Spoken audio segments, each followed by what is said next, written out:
Anio Talata fa 17 volana Jona taona 2024. Evanjely Masina nosoratan'i Masina Matio nalaina tao amin'ny toko 5 andininy fa 17 hatramin'ny fahavalonareo. Tiavo ny fahavalonareo.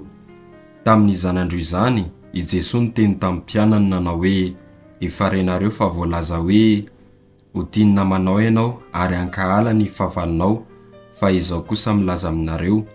Tiavo ny fahavalonareo, manaova soa amin'izay mankahala nareo ary mivavao an'izay manenjika sy manendrikendrika anareo, mba ho zanaky ny renareo izay any an-danitra ianareo, dia ilay mamposaka ny masoandrony amin'ny tsara fanahy sy ny ratsy fanahy ary mandatsaka ranon'orana amin'ny marina sy ny tsy marina. Fa raha izay tia anareo ihany no tianareo, inona no valosoa ho azonareo?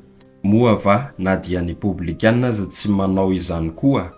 Ary raha ny rahalainareo ihany no arabainareo, inona no mihoatra amin'ny ataonareo? Moa na dia ny jentily aza tsy mba manao izany ihany koa? Koa aoka ho lavorarianareo tahaka ny fahalavorarian'ny renareo izay any an-danitra. Izany ary ny tenin'ny Tompo, derany eo anao ry Kristy.